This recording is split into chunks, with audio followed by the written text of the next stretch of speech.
A very good afternoon to you. You're watching the Fixed Wing Guide channel with me, Stuart Lomas.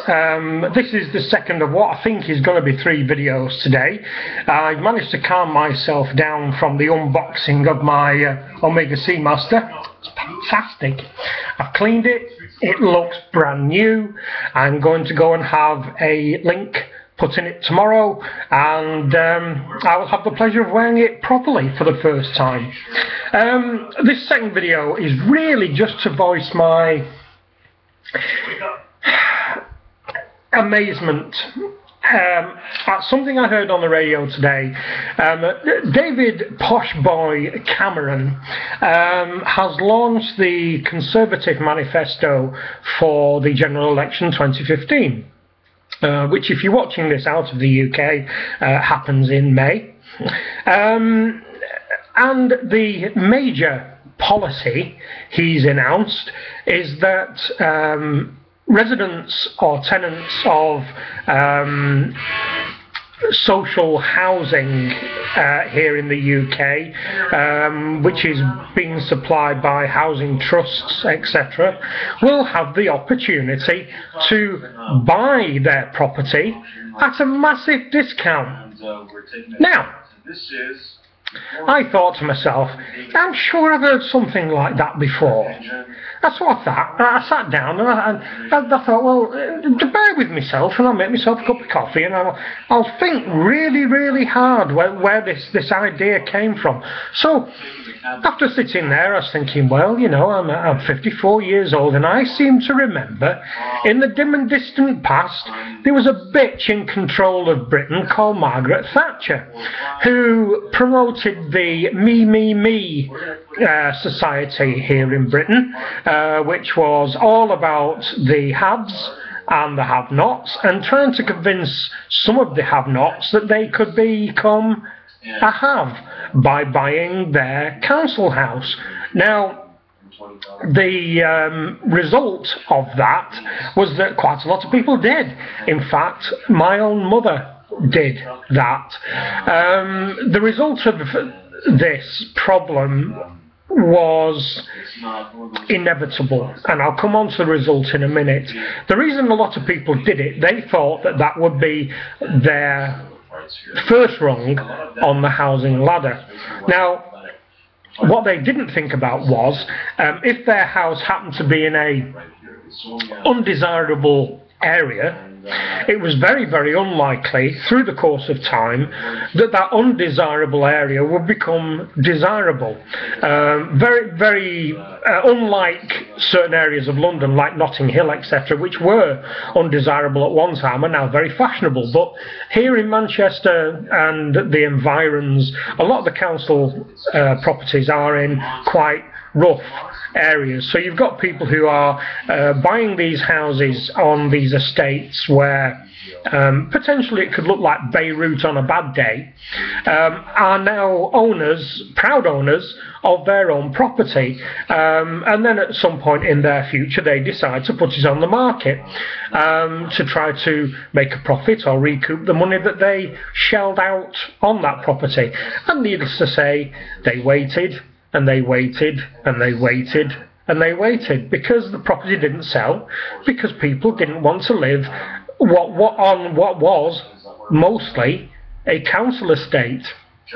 Now, the result of people buying their council houses was the diminishing of the available stock of social housing, which we are now seeing to this day, is that the number of houses out there that are available for people to rent, especially young couples with young families, just cannot get a council house, and are ending up privately renting, and some private landlords are taking complete liberties with these young people, making them pay an enormous amount of money up front, and then charging appalling amounts of money rent per calendar month, and then not refunding their deposit for apparently leaving things like dust on mirrors or dust on light fittings and that kind of thing. So the social housing that was available was eaten up, and that now again is a shortage that we're seeing, and different political parties are promising massive building programs to fill that gap. So now Posh Boy Cameron comes along and basically says that now that they damaged the stock of council houses, they're going to do exactly the same with housing trust properties,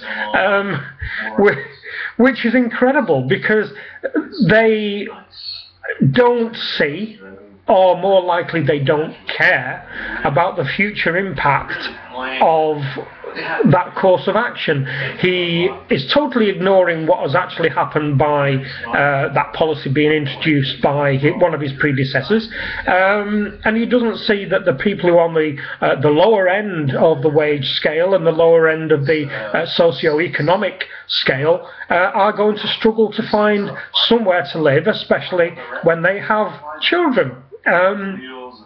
And I think that in itself is indicative of the Tory mentality, that they are in power solely to look after themselves and to look after their rich, powerful friends who are donors to the Conservative Party. I was dumbfounded when I heard that on the news. I had to wait a full hour for the news to come round again to ensure that I'd heard it correctly, because I didn't think, hand on heart, that would ever be done again. So I don't understand that logic, and I urge anyone who watches this nonsense to try to take this seriously and try to look forward in time a little bit, where inevitably this selling off of housing trust properties is just going to make the house shortage even worse, and in the next 10 or 15 years, when today's young people who are maybe mid-teens are married and they're starting a family themselves, will have nowhere to go if they can't afford to buy their own house, and they will have no option but to go down the route of private landlords who potentially won't care about the properties and will only be interested in making the money from the income from the massively high, the inflated rents that they charge. So be very careful, people of the UK, who you vote for in the upcoming election. Again, I have no axe to grind here, because I don't vote, because I don't believe in politicians, and I don't believe in the efficacy of the political system here in the UK. But people of the UK, please be careful. I have seen it all before, and I've seen the damage that it's wrought on Greater Manchester, one of the largest cities in the UK, and that has some of the poorest areas in the UK. The Tory policies are hell-bent on not making life easier for those who have to work hard for a living. It's just made easier for those who don't have to work at all. Because they are their donors. The people have got massive bank accounts and bank accounts offshore. So that's it really. It was just to voice my disbelief regarding this flagship policy. Thanks a lot for watching. A little bit depressing, this one. If you have any questions or comments about this particular subject, I would be delighted to hear them, and bang them down below as always. If you have any questions, pop them down below. Thanks for watching. Please don't forget to subscribe, and I shall speak to you soon. Bye bye.